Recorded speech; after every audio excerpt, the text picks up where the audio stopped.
सभी भक्तों को जय श्री कृष्णा, जय गिरिराज जी की। आज श्री भक्तमाल ग्रंथ के प्रभु अवतार के उसमें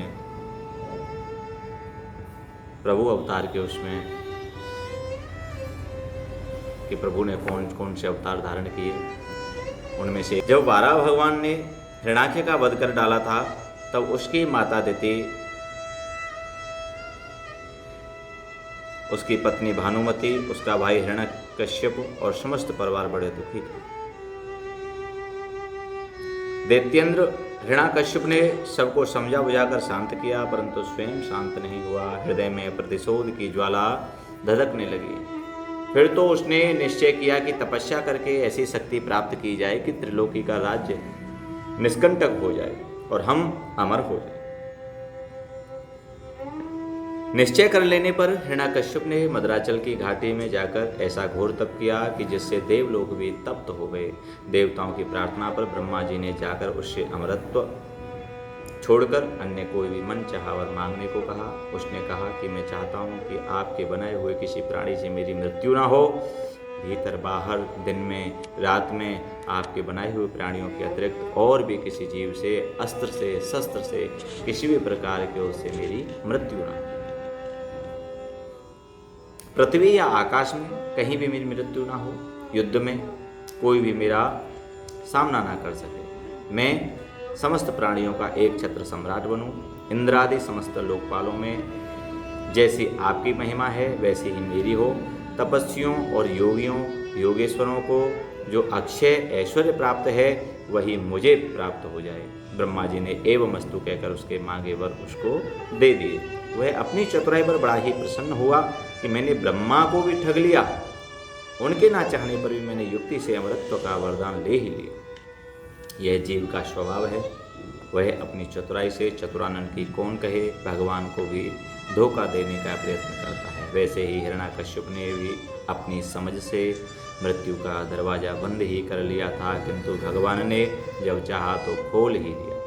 वर प्राप्त कर उसने संपूर्ण दिशाओं, तीनों लोगों तथा देवता, असुर, नर, गंधर्व, वरुण, सर्प, सिद्ध, चारण, विद्याधर, ऋषि, पितृगणों के आधिपति, मनु, यक्ष, राक्षस, पिशाचपति, भूत और प्रेतों के नायक तथा संपूर्ण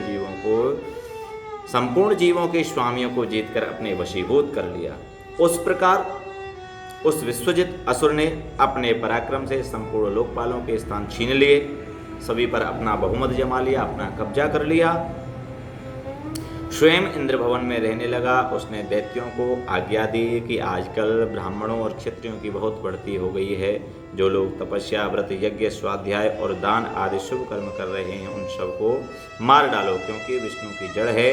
द्विजातियों का कर्म धर्म और वही धर्म का परमाश्रय है। दैत्यों ने जाकर वैसा ही किया, परंतु जहाँ त्रिलोक्य में, इस संसार सागर में इस प्रकार धर्म का नाश किया जा रहा था, वहाँ हिरण्यकश्यप के पुत्रों में प्रहलाद जी जन्म से ही भगवत भक्त थे। 5 वर्ष की अवस्था में अपने पिता को भगवत भक्ति का पाठ सुना रहे थे। पुत्र को अपने शत्रु विष्णु का भक्त जानकर उसने यह निश्चय कर लिया कि यह अपना शत्रु है जो पुत्र रूप से प्रकट हुआ है, अतः उसे मार डालने की आज्ञा दी। पर दैत्यों के शव प्रयोग व्यर्थ हुए। तब हिरण्याकश्यप को बड़ी चिंता हुई। उसने उन्हें बड़े बड़े मत वाले हाथियों से कुचलवाया, विषधर सांपों से डसवाया, कृत्या राक्षसी उत्पन्न कराई कि प्रहलाद को खा जाए, पहाड़ों पर से नीचे गिरवाया, शंबरासुर से अनेकों प्रकार की माया का प्रयोग कराया, जहर पिवाया, दहकती आग में डाल दिया गया, समुद्र में डुबा दिया गया। अनेक उपाय मार डालने के लिए किए गए, पर उसका कोई भी बाल भी बांका नहीं कर सका। क्यों? क्योंकि जिस पर प्रभु का हाथ हो वह प्रभु का ही बन करके रहता है। उसका कोई भी किसी प्रकार से अनादर नहीं कर सकता। उसको कोई नष्ट करने की सोचे तो सबसे पहले प्रभु खड़े रहते हैं उसकी रक्षा के लिए। ये भाव है। अगर हम भगवान की शरण में रहते हैं, भगवान को कुछ ना कुछ अपना समझते हैं, तो प्रभु जरूर हमारे ऊपर कृपा करेंगे और कृपा करते हैं। ये सत्य, परम सत्य। गुरु पुत्रों की सलाह से वे वरुण पास से बांध कर रखे जाने लगे कि कहीं भाग ना जाएं, और गुरुपुत्र ने अर्थ, धर्म और काम की शिक्षा देने लगे। छुट्टी के समय प्रहलाद जी ने समवयस्क असुर बालकों को भगवत भक्ति का स्वरूप बताया, जिसे सुनकर सब सहपाठी असुर बालक भगवान निष्ठ हो गए। यह देखकर पुरोहित ने जाकर सब हाल हिरण्याकश्यपु से कहा। सुनते ही उसका शरीर क्रोध के मारे थर-थर कांपने लगा और उसने प्रहलाद जी को अपने हाथ से मार डालने का निश्चय किया। उन्हें बुलाकर बहुत डांटा, बहुत फटकारा, झिड़का और पूछा कि तू किसके बल पर मेरी आज्ञा के विरुद्ध काम किया करता है। प्रहलाद जी ने उसे सर्वात्मा सर्वशक्तिमान भगवान के स्वरूप का उपदेश दिया। वह क्रोध से भरकर बोला, देखूं वह तेरा जगदीश कहाँ है? अच्छा, क्या कहा? वह सर्वत्र है, तो इस खंबे में भी क्या तेरा जगदीश दिखता है? हिरण्याकश्यप कह रहा है अपने बेटे से, श्री प्रहलाद जी महाराज से, तुझे इस खंबे में भी दिखता है। मैं अभी तेरा सिर अलग करता हूँ, देखता हूँ तेरा वह हरि तेरी कैसे रक्षा करता है। वह मेरे सामने आए तो सही। इत्यादि अनेकानेक अपशब्द कहते कहते जब वह क्रोध को संभाल ना सका, तब सिंहासन पर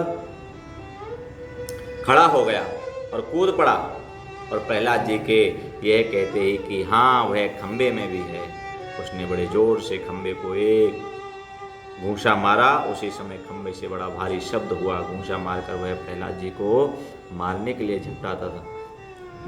लिए झपटा, परंतु उस अपूर्व घोर शब्द को सुनकर वह घबरा करके देखने लगा कि शब्द करने वाला कौन है। इतने में उसने खंबे से निकले हुए एक अद्भुत प्राणी को देखा। वह सोचने लगा, ओहो, यह ना तो मनुष्य है, ना सिंह है, शेर है, फिर यह नरसिंह रूप में कौन अलौकिक जीव है?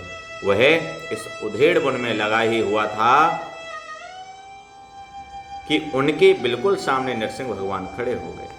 भगवान उससे बड़ी देर तक खेलवाड़ करते रहे। अंत में संध्या समय उन्होंने बड़े उच्च स्वर से प्रचंड भयंकर अट्टहास किया, जिससे उसकी आंखें बंद हो गईं। उसी समय झपटकर भगवान ने उसे पकड़कर राजसभा द्वार की ड्योढ़ी पर ले जाकर अपनी जंघाओं पर गिरा करके अपने नाखूनों से उसके पेट को चीरकर उसे मार डाला। यह भगवान के नरसिंह अवतार की कथा थी, जो कि देखो भगवान की भक्ति भगवान की कृपा से ही मिलती है। भगवान की कृपा के बगैर एक पत्ता भी नहीं हिलता है। यह सत्य है, परम सत्य है। क्यों? क्योंकि प्रहलाद जी का उस कुल में जन्म होना यह पहले से विधि ने लिख रखा था, प्रभु ने लिख रखा था। दुष्टों का श्रृंगार करने के लिए प्रभु आते हैं और आकर के भगवान दुष्टों को इस संसार सागर से तारते हैं और अपनी कृपा अपने भक्तों के ऊपर बनाए रखते हैं। आज की कथा को हम यहीं विश्राम देंगे। आने वाली कथाओं को आने वाले भाग में सुनेंगे। सभी वैष्णवों के लिए, सभी भक्तों के लिए जय श्री कृष्णा, जय श्री राधे, जय गिरिराज जी की